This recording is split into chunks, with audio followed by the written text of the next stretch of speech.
Iblis adalah satu dari 6 makhluk Allah. Makhluk Allah itu ada malaikat, ada jin, ada manusia, ada hewan, ada tumbuhan, ada juga al-jamad. Al-jamadat itu makhluk yang tidak bergerak tapi hidup, gunung, sungai, laut, dan sebagainya. Sebelum bumi ini ditempati oleh manusia, sebelum Nabi Adam turun, itu sudah ada bangsa jin ya. Bangsa jin ini karena tercipta dari api ya, roman-romannya panasan gitu.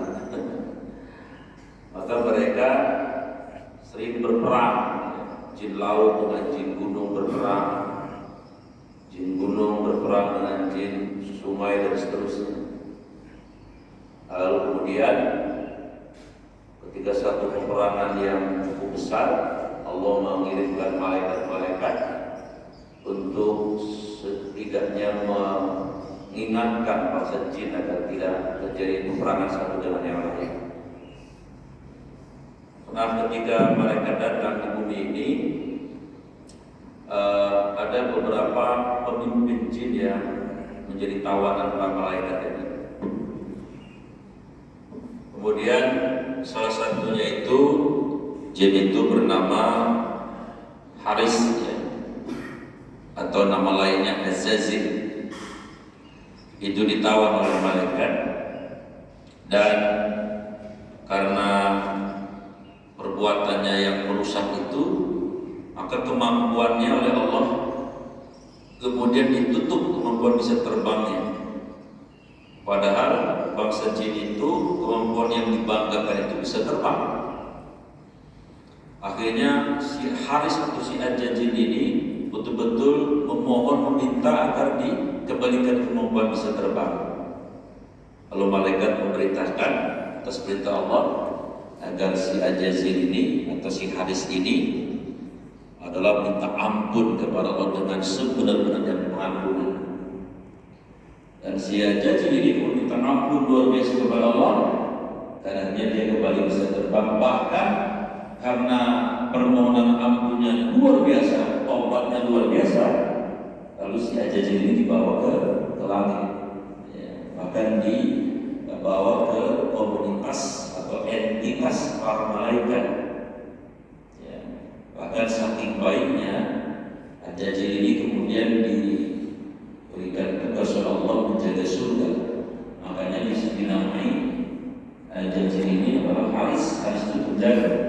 Jadi sebelum jadi iblis. Ternyata di komunitas malaikat, iblis ini si Azazil ini luar biasa kesolehannya.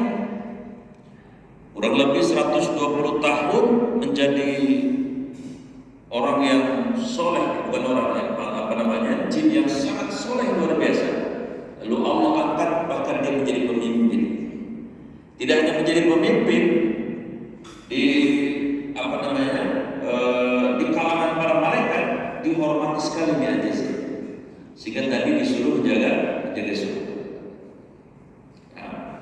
Nah, sampailah kemudian setelah begitu lama kesolehannya Azazil ini, ada perintah wa in qala rabbuka lil malaikati isjudu li adama fasajadu illa iblis.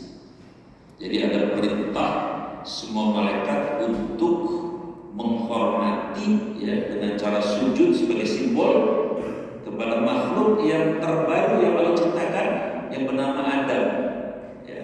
Dan Azazil tahu betul itu bahan materialnya Nabi Adam itu dari tanah gitu. Sementara dia dari api dan malaikat dari cahaya. Semua malaikat sujud kecuali Azazil, kecuali si Haris ini. Aba wastakbar, alasannya logis, dia tidak mau sujud karena dia merasa lebih besar, lebih mulia, lebih utama daripada Adam yang baru diciptakan dan tercipta dari tanah. Singkat cerita, satu-satunya di komunitas para malaikat yang tidak mau sujud ya, bukan sujud penyembahan tapi sujud ihtiram, penghormatan. Itu aja sih. Nah, sejak saat itu maka Allah kemudian memberikan gelar kepada Al-Jazir menjadi kunta ablasa yublisu iblisan. Jadi iblis artinya yang putus dari rahmat Allah, yang putus dari rahmat Allah karena dia tutup oleh Allah, kemudian juga dia diusir dari surga. Nah, ini sejarah singkat daripada iblis. Lalu sebelum iblis datang ke bumi ini, sebelum datang ke bumi ini, ada permintaan iblis yang diakomodir oleh Allah. Ada permintaan iblis yang kalau bahasa Jerupangnya dijabanin lah, diakomodir kira-kira, diperbolehkan. Apa itu permintaannya?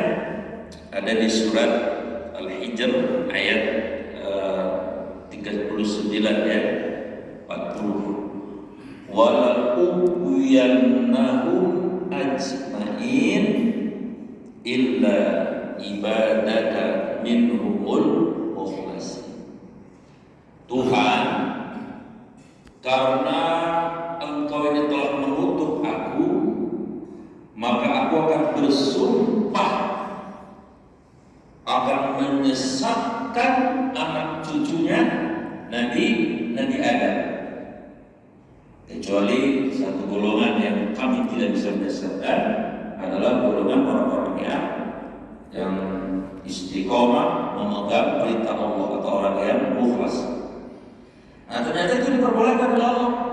Seakan-akan Allah mengatakan silakan. Kau benci betul dengan Adam dan keturunannya, silakan. Kau sesatkan, silakan. Semaumu, ya. Oh, sekarangmu, ya. Masa Jawa dulu. Dan yang saya melihat, maka turunlah yang namanya iblis itu ke bumi di tengah-tengah kita ini.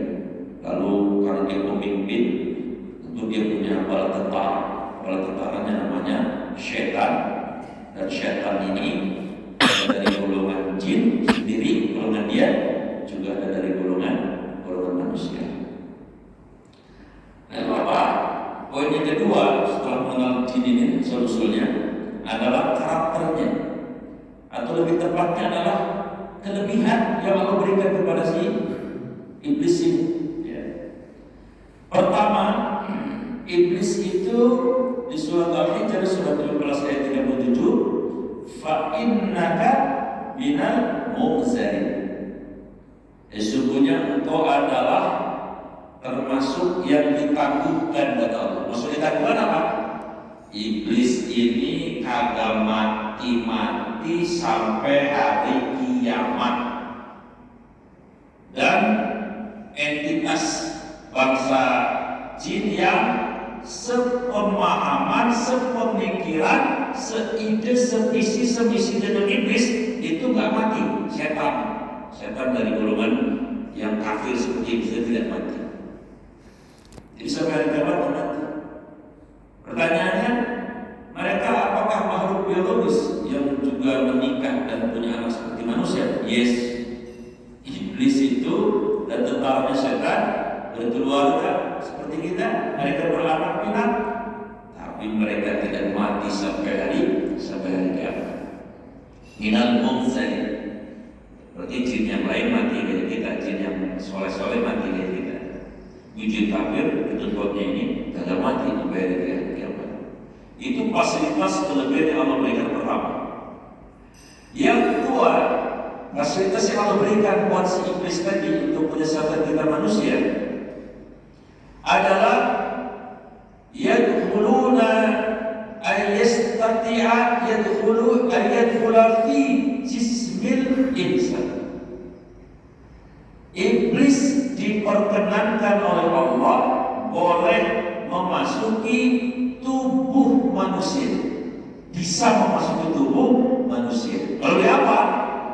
Biyadzil damri, melalui aliran darah. Jadi iblis itu bisa masuk ke tubuh kita melalui aliran darah. Yang diarahkan ke semua arah, ke semua organ vital kan.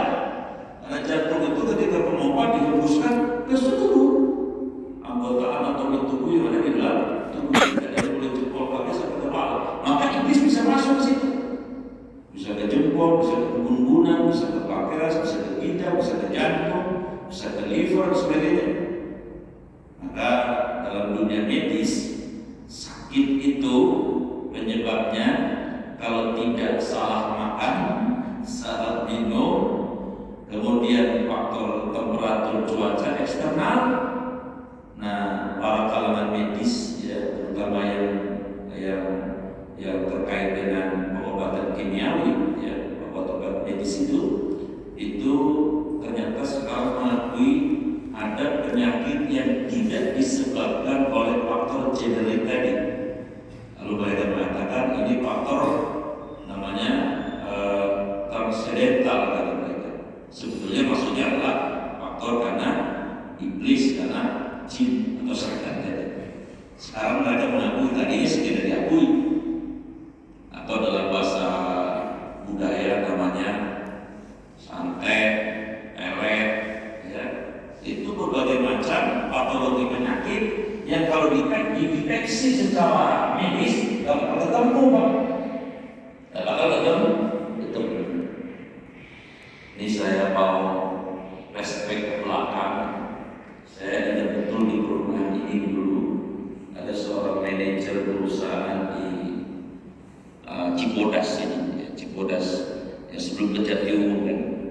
Saya masih ingat orang sini, manajer, orangnya ganteng, putih, tapi diuji Allah sakit yang medis tidak bisa mendeteksi dan orang sini ya, dan sampai meninggal kan begitu. Nah, saya kenal beliau karena dulu waktu saya khotbah di perusahaannya yang jemput dia, bukan sehat luar biasa. Dia lebih sakit. Nah, sakitnya seperti ini itu pekerjaan disebabkan wasilah pekerjaan iblis. Pekerjaan iblis. Ya. Di Tangerang ini ada daerah-daerah yang zaman dulu yang kita kalau ngomong harus hati-hati. Ya. Kalau menghina seseorang, kemudian orang itu tidak terima, biasanya besok-besoknya bukan kangkung yang keluar, keluar warnanya merah. Itu akibat salah ngomong. Dulu ya, atau sekarang masih ada kegagalan. Itu sebetulnya pekerjaan iblis. Nah, dari iblis itu diberikan fasilitas oleh Allah bisa memasuki tubuh manusia. Tidak bisa masuk ke tubuh iblis, boro-boro masuk. Nah, ketemu aja kita jingkek, lari gitu. Itu yang kedua, fasilitas iblis. Selain dia tidak mati sampai hari kiamat, dia bisa masuk dalam tubuh manusia. Yang ketiga, fasilitas yang Allah berikan buat menyesatkan, buat menghancurkan anak cucunya Adam bagi iblis, itu adalah mereka bisa melihat kita tidak bisa melihat mereka. Termaktub jelas dalam surat Al-A'raf ayat 27. Innahu yara huwa wa qabiluhu qarabu min haitsu la tarana. Iblis dan setan itu melihat kita. Dia dan tentaranya melihat kita manusia dari arah yang tidak kita bisa melihat mereka. Jadi yang ketiga fasilitas mereka, iblis itu melihat kita kan lihat dia. Pertanyaan saya, ini kita lagi ngaji, iblis lihat nggak? Bagus, lihat nggak? Lihat. Nah, kita nggak bisa melihat mereka. Ini lagi ingat. Maaf, kalau kita malam-malam sama istri berdua di rumah, iblis lihat nggak? Lihat. Makanya saya kalau diundang untuk memberi nasihat perkawinan anak-anak muda, pertama kali yang saya pesankan adalah awali rumah tangga dengan memohon perlindungan kepada Allah. Dengan cara apa? Laksanakan sholat syukur, menjadi pengantin namanya syukur zafaf, sholat zafaf. Jadi suaminya jadi imam, ini sebelum melakukan apa-apa, baik masih pengantin belum belum nyolek-nyolek aja. Rata-rata sih gak sabar. Jadi sebelum apa-apain itu kesibukannya lagi dari imam sholat 2 rakaat, namanya syukur zakaf. Makmumnya istrinya. Habis istrinya nyolatin, kepala istrinya dipegangin bunbunannya. Lalu si suaminya doanya apa? Allahumma inni as'aluka khairan wa khairan ma jabaltaha wa a'udzu bika min syarri ma jabaltaha. Artinya, ya Allah, aku berlindung kepadamu dari aku meminta kepadamu dari segala kebaikan yang ada pada istriku dan kebaikan yang telah engkau anugerahkan pada karakternya. Dan aku berlindung dari segala keburukan yang ada pada istriku dan dari karakter yang telah engkau berikan kepada istriku. Istrinya jawab, amin, amin, amin. Itu. Ya. Nah, setelah itu si suami baca doa yang diajarkan Nabi pada Imam Ali. Apa? Allahumma jannibna syaitan wa jannibna syaitan ma razaqtana. Ya Allah, jauhkanlah syaitan dari kami berdua dan jauhkan syaitan dari rezeki yang akan engkau anugerahkan kepada kami. Maksudnya kalau jadi akad itu ketika campur itu kan rezeki itu, jauhkan dia dari syaitan. Kalau suami udah baca begitu, selanjutnya siap perang Bratayuda, tapi udah minta perlindungan kepada Allah. Insya Allah tuh anak kalau jadi iblis setan jauh. Kalau nggak pakai doa itu Pak, mohon maaf, rasa musuh baik namanya, persabaran. Itu biasanya ntar kalau jadi anaknya bangor. Kadang saking keselnya sama bapaknya kalau kesel ngomong sama anaknya, dasar lu anak setan, kata setan, apa bapaknya setan. Gara-gara ada minta perlindungan. Jadi jangan main-main itu, jangan sampai. Jadi kelebihan iblis atau syaitan tadi, dia melihat kita tidak bisa melihat mereka. Itu yang ketiga. Yang keempat, kelebihan syaitan itu apa? Termaktub jelas di dalam surat Al-A'raf ayat 17. Tsumma, kemudian la'atiyannahum, iblis, syaitan dan bala tentaranya itu akan mendatangi kita manusia min baini aydihim, dia akan datang dari arah depan, wa min khalfihim, dari arah belakang, wa an aymanihim, dari samping kanan, wa an syamarihim, dan dari samping kiri. Dari samping kiri.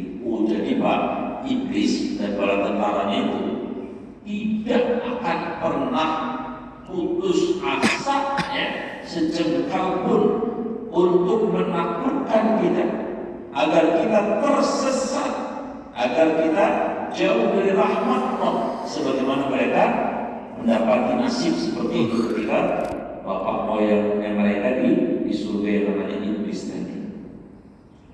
Nah, yang kelima, kelebihan iblis itu adalah saya pun tasyabbahan bil ghari syakli, dia bisa merubah bentuknya dari bentuk aslinya.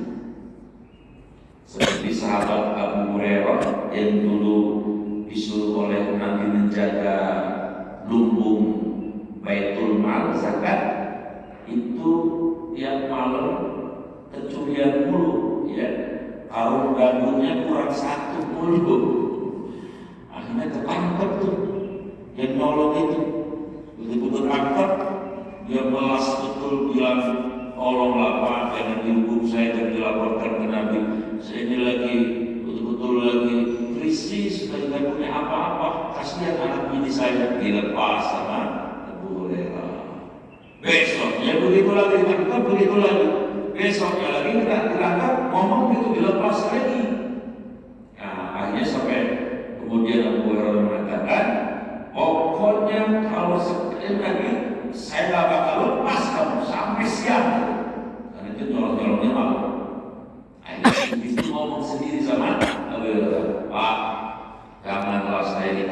sampai dilaporkan ke Nabi sampai siap.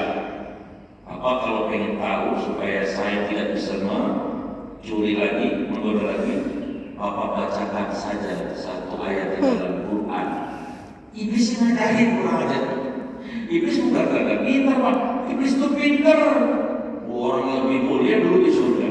Iblis itu ilmunya luar biasa. Akhirnya diajarin ayat kursi tadi. Ayat kursi. Jadi iblis ngajarin keluar ayat kursi. Maka kita pagi dilaporkan kepada Rasulullah. Rasul bilang, Abu Hurairah, ya Rasulullah, kamu tahu nggak siapa dia? Sekiranya pada Rasul, dia iblis. Jadi berubah bentuk menjadi manusia. Bukan hanya jadi manusia, bisa jadi manusia bisa jadi hewan bisa jadi pohon gede bisa jadi benda bisa jadi apa saja, bisa jadi keris bisa. Terserah. Enak ya jadi iblis itu. Kita kagak bisa berubah. Paling dari gemuk ke kurus, misalnya kita mah dari kurus ke gemuk bisa. Iblis bisa jadi apa saja. Maka nih saya teringat dengan kisahnya pelaut yang di Rotterdam ya. Rotterdam itu di Belanda. Rotterdam itu di mana kalau misalnya? Cikupang Kulon gitu, Rotterdam, Belanda. Jadi ada orang Indonesia jadi pelaut kerjanya di Rotterdam. Singkat cerita begini, dia berangkat dari rumahnya dari Jakarta kira-kira jam 6 sore ya. Karena sudah berangkat naik pesawat. Karena yang di Belanda ya kan nggak terlalu lama. Nah tiba-tiba sudah berangkat ini si suami sudah berangkat. Tiba-tiba jam 11-an rumahnya diketuk. Lalu belum punya anak istri istrinya ketuk. Begitu diketuk, ya tentu saja si istri kaget ya. Langkahnya kok kayak langkah suaminya, suaranya pun suara suaminya, pakai salam lagi, salam. Karuan aja si istrinya, ya refleks sebagai seorang istri, ya segeralah respon itu.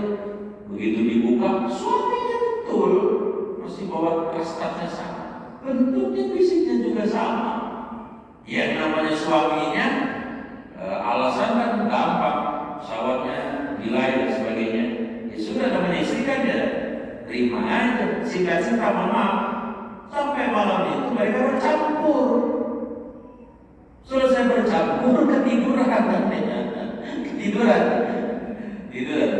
Istrinya ketika bangun ya, beberapa menit setelah bangun, lalu ada telepon masuk, dan ketika telepon masuk, dia bilang apa? Mama, Papa, alhamdulillah udah nyampe Rotterdam. What? Kata istrinya, udah nyampe Rotterdam. Kesemangat siapa kalau gitu? Itu bisa terjadi. Ya Bu, kalau ada yang ngetuk malam-malam, pasti dulu baca ayat kursi dulu ya. Enggak maksudnya begini maksudnya. Kalau misalnya suaminya pergi sore-sore nih, terus malam-malam datang, baca ayat kursi dulu. Apa yang masuk dulu? Mau baca ayat kursi dulu. Kalau dia ngejogrok di situ, emang lakinya benar. Emang pesawatnya gila ya. Tapi baca ayat kursi ngilang. Nah berarti dia iblis. Ini serius, kelihatannya main-main. Ini serius ini. Baik. Nah yang ingin saya bahas adalah kelebihan iblis yang terkait dengan di surat Al-Alaq ayat 17. Tsumma la'atiyannahum min bayni aydihim wa min khalfihim wa an aymanihim wa min shama'ilihim. Jadi iblis itu akan mendatangi kita dari depan, dari belakang, dari samping kanan dan dari samping kiri. Nah salah satu yang pernah didatangi iblis sebagai semua arah itu Nabi Ayub alaihissalam. Nah kita akan ambil pelajarannya. Nabi Ayub itu cucunya Nabi Ishak. Ayahnya namanya Al-Ahis ya. Itu putranya Nabi Ishak. Beliau hidup di sebuah daerah yang namanya Haura. Haura itu di Damaskus ya. Kalau sekarang Syam itu sekarang tempat negara Palestina, Jordan, kemudian Syria dan Lebanon. Dan beliau dikaruniai oleh Allah Keberkahan hidup yang luar biasa. Pertama, badannya ganteng luar biasa. Yang paling ganteng siapa? Bang Kumis. Ganteng, tinggi besar, ganteng. Yang kedua dikarunia apa? Karena Allah Pak pintar mencari penghasilan. Pokoknya dagangnya beleduk lah kira-kira gitu. Sukses, semuanya sukses. Sehingga jadi kaya raya. Ganteng kaya raya. Kira-kira kebayang dong Pak, kalau laki-laki ganteng kaya raya. Akhirnya apa yang menjadi efek positifnya? Banyak disukai wanita.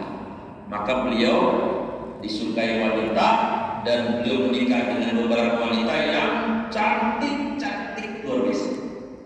Pokoknya ujian yang enaknya bukan main negara. Ganteng kaya raya, bininya banyak, cantik. Tidak hanya itu, Allah karuniakan beliau punya anak juga banyak, anaknya ganteng, soleh, sehat. Dalam riwayat anaknya 12. Ada yang mengatakan lebih dari itu.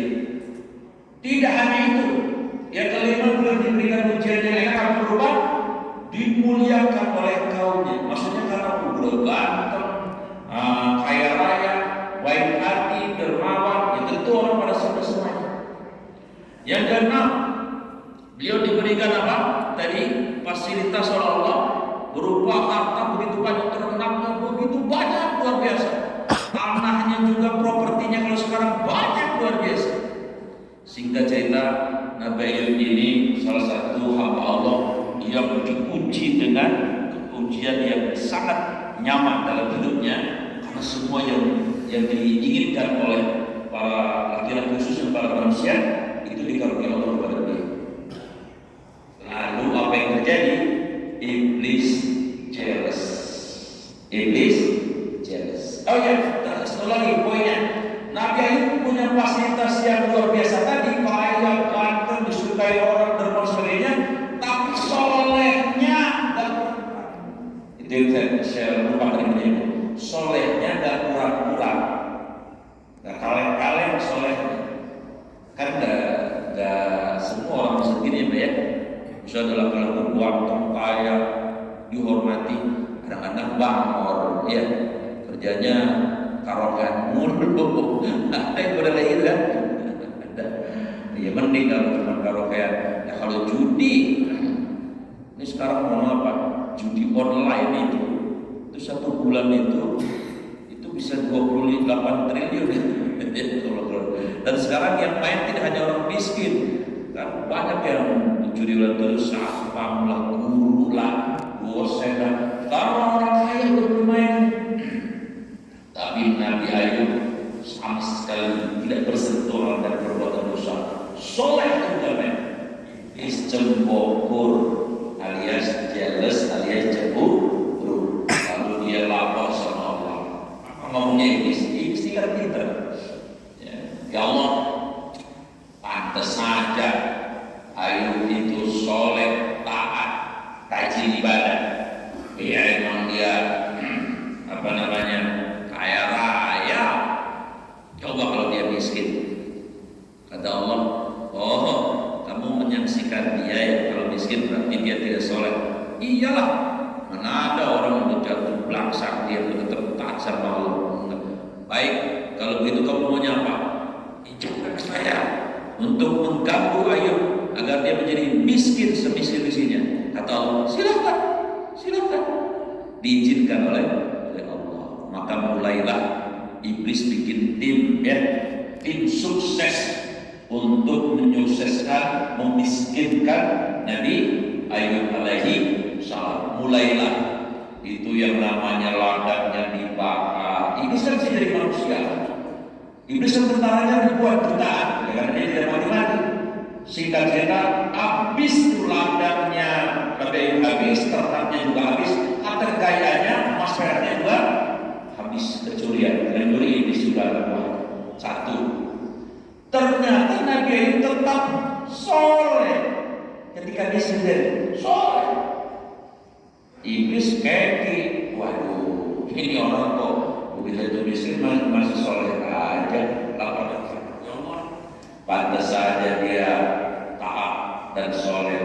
Ya dia masih punya anak-anak ya yang menjadi andalan di masa yang akan datang. Terus kamu maunya apa? Izinkan saya merusak anak-anaknya. Silakan. Akhirnya iblis bikin tim lagi, tim Pokja namanya.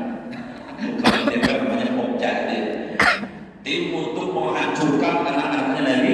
Mulailah anak-anak Nabi Ayub itu dirusak, diganggu, maksudnya adalah diizinkan Allah dimatikan. Jadi dalam satu riwayat Nabi Ayub itu punya rumah sangat besar, anaknya sedang berada di rumah itu yang sangat besar, maka rumahnya itu dirubuhkan oleh si iblis. Meninggal semua anaknya semuanya meninggal. Begitu anaknya semuanya meninggal, iblis ketawa, rasain lu, paling bentar lu kekataan lagi sama Allah. Singkat cerita, Nabi Ayub makin taat rupanya. Kecolek ini si iblis, ya, datang lagi dia kepada Allah. Ya Allah, pantas saja dia masih soleh, karena dia badannya masih ganteng, masih gagah. Coba kalau badannya dia jelek, apalagi badannya penyakitan, pasti dia tidak taat lagi kepada Allah. Kata Allah, kamu maunya apa? Dengan saya merusak badan dia agar tidak ganteng lagi, sehingga tidak dihormati oleh orang lain. Silakan. Iblis bikin tim Pokja lagi, tim sukses untuk menghancurkan tubuhnya Nabi Ayub agar yang ternyata ganteng gagah itu penyakit diberi berpenyakit, ya, dan penyakit itu yang menjijikan. Nah, singkat cerita, Nabi Ayub kemudian badannya diizinkan oleh Allah terjadi si iblis tadi, wasiat si iblis itu diuji dengan penyakit yang penyakit itu belum pernah ya menimpa siapapun. Kalau riwayat sampai penyakitnya itu sampai mohon maaf ya, dalam tubuhnya itu ada ular-ularnya ya. Sehingga cerita si Nabi Ayub setelah penyakitan begitu, rupanya dia makin soleh saja gitu, makin taat saja. Padahal dia sudah kehilangan apa? Hartanya hilang semuanya. Yang kedua, anak-anaknya juga hilang semuanya. Yang ketiga, badannya penyakitnya luar biasa. Bahkan saking luar biasanya penyakit ini, kepala kampung memutuskan untuk mengusir Nabi Ayub di tengah-tengah padang pasir. Akhirnya semua orang menjauhi dia. Bahkan istrinya beberapa minta cerai karena takut tertularan. Hanya ada satu istri yang tetap istri kaum namanya Siti Rahmah. Singkat cerita, dan yang sebenarnya Nabi Ayub walaupun dalam kesendirian, dalam keadaan sakit yang luar biasa, dia tetap soleh luar biasa. Itu si iblis ngekiknya bukan main, kurang ajar, kurang bulan-bulan masuk, kurang itu baru putihnya orang udah jatuh langsung ini masih aja dia soleh. Maka itu yang saya muliakan, dalam riwayat beliau sampai sakit, dan ketika sakit itu diuji untuk dia kufur kepada Allah, tapi tidak mempan sampai 18 tahun. Sehingga beliau sampai hidup sendirian di padang pasir, hanya istrinya sendirian. Namun setelah terjadi sampai dalam suatu kesempatan, istrinya ngomong begini, kira-kira, Bang, abang itu kan Nabi, terus abang ini sekali-kalilah minta kesembuhan kepada Allah. Ini hebatnya Nabi Ayub ya, sampai 18 tahun gak kayak kita nangis berungan tiap hari kalau kita makan ya. Ya Tuhan, ampuni Tuhan. Nabi Ayub enggak, istrinya tahu betul itu, tidak ada keluh kesah dan sebagainya. Sampai istrinya ngomong begini, Bang, ayolah minta sama Allah biar sembuh gitu. Nah, Nabi Ayub tidak. Sampai Nabi ngomong begitu, Rahmat, ya, abang umurnya berapa? Dalam riwayat Nabi itu umurnya 93 tahun, riwayat yang lain 140 tahun. Abang itu antara sehat dan sakitnya lama mana? Ya lama sehat Pak, jauh ya, selisihnya 50 tahun lebih, ya bahkan bisa 100 tahun lebih. Lalu kata Nabi Ayub, maka saya tidak pantaslah minta sama Allah sembuh, kan lebih banyak sehatnya. Sampai satu hari ya, Siti Rahmah karena tidak bisa lagi ngomong sama Nabi untuk minta sembuh, Siti Rahmah kemudian ketika Nabi Ayub itu buang hajat ya, dibopong sama beliau. Nah kemudian setelah di tempat itu Nabi Ayub itu pulang, Siti Rahmah itu kerja kerjanya menjadi pembantu orang-orang kaya, nanti dapat upah. Nah, upahnya itu walaupun upahnya berupa makanan saja, itu untuk makanan beliau dan Nabi Ayub dan istrinya tadi. Sampai suatu hari ketika si Siti Rahma itu sakit, tidak punya karena orang kayanya juga tahu ini istrinya Ayub nih, jangan boleh kerja di sini gitu. Jadi tidak ada yang mau, satu pun yang menerima pekerjaan dia. Akhirnya saking pusingnya bingungnya, Siti Rahma sampai menjual rambutnya itu yang indah. Pada zaman itu rambut itu jadi kebanggaan pada saat itu. Rambutnya Siti Rahma yang lapangan cantik betul.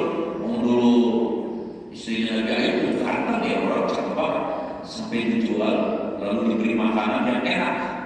Kemudian dihidangkan oleh Nabi Ayub. Ketika dihidangkan, Nabi Ayub tanya dengan menyelidiki, Rahma ya, kamu biasanya makanannya makanan yang tidak enak ya, karena dia membantu dapat makanan sisa. Kenapa ini makanannya kok enak-enak? Biasanya gendar, geplak, gemblong ini kok ini makanannya enak banget tuh. Kata Rahma, sudahlah Pak, makan saja.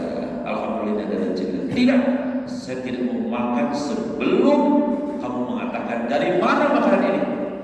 Terpaksa Rahma mengatakan kepada Nabi Ayub, maaf, sebenarnya ini makanan adalah hasil dari saya menjual rambut kebanggaan saya. Puas, kata Nabi Ayub, Masya Allah, kamu sampai segitunya ya.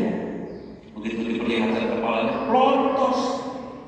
Nabi Ayub malu sebagai suami, malu luar biasa. Nah, dari situlah kemudian beliau mau mengangkat tangannya memohon kepada kesembuhan. Itu di surat Al-Anbiya ayat 83. Rabbi masaniyal durri wa anta arhamur rahimin. Ya Allah, aku telah diuji Allah dengan penyakit yang berat ini ya Allah, dan Engkau zat yang maha pengasih dan maha penyayang. Akhirnya Allah memerintahkan kepada Nabi Ayub, ya, Ayub, hentakkan kakimu di tanah pasir. Tak, begitu dihentakkan, keluarlah air begitu bening luar biasa. Allah memerintahkan untuk membaluri air itu di semua tubuhnya dan mandi dengan air itu. Atas izin dan rahmat Allah, seketika badan yang busuk, bernanah dan ada ularnya, semuanya kemudian rontok itu ular-ularnya. Tubuhnya pelan-pelan kemudian menjadi bersih kembali dan lebih kinclong, lebih glowing dari sebelumnya, lebih ganteng dari sebelumnya. Kira-kira mau apa yang sendiri? Lebih ganteng dari sebelumnya, luar biasa. Istrinya pulang, begitu pulang kaget sampai nanya begini, Pak, suami saya mana ya? Tapi dia bilang, suami yang mana? Suami saya korengan, busuk. Kok gak ada? Biasanya dia duduk di sini nih. Oh, itu ya. Orangnya ada di depan ente sendiri. Maksudnya, saya, suamimu di sini. Apa suami kamu itu? Kata Rahma, what? Terpesona. Ganteng banget luar biasa. Ya. Akhirnya kemudian beliau sembuh, ya. Begitu beliau sembuh, karena beliau memang ahli dalam bidang perdagangan, beliau kemudian memulai kembali berdagang, akhirnya sukses lagi, ganteng lagi, sukses lagi, dihormati lagi. Lalu dia kemudian menikah lagi dengan beberapa wanita yang berbeda suka lagi, dan beliau punya anak, bahkan lebih banyak anaknya dari yang wafat tadi. Jamaah yang dimuliakan oleh Allah Subhanahu wa taala. Kesimpulannya bahwa iblis tidak akan pernah putus asa menyesatkan kita agar kita jauh dari Allah dan agar kita menjadi teman-temannya iblis di neraka nanti. Maka mohon maaf yang sudah rajin ibadah, hati-hati. Iblis akan menggoda, menyesatkan dengan cara apa?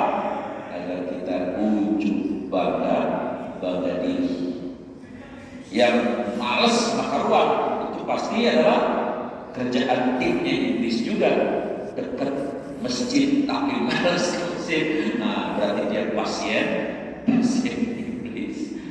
Udah punya bini selingkuh, pasien iblis. Udah tahu judi haram, getol banget main online judi, itu pasien iblis. Pemimpin yang tidak kemudian amanah, bahkan zalim, pasien iblis. Ya, semua anak cucu Anda itu bisa dirusak oleh iblis. Maka ada satu doa terakhir yang saya ingin menyampaikan, ya, itu juga di dalam Al-Quran.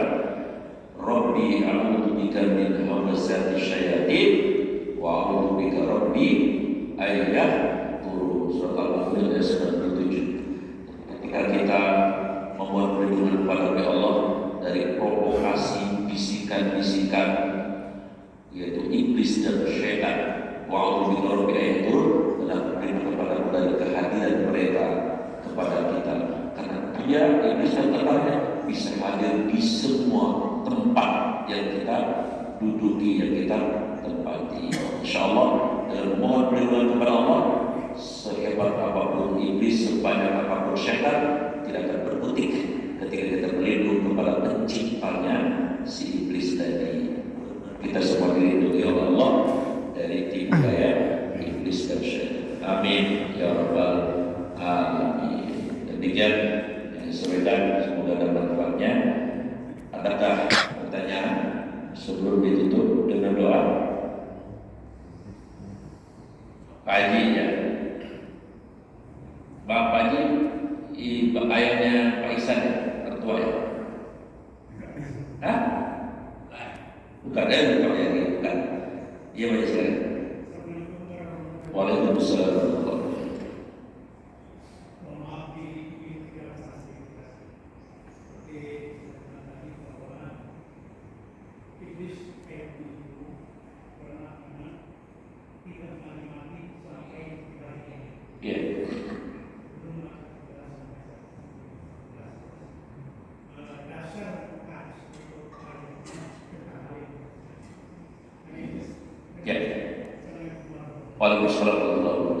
Surat Al-Hijr ayat 37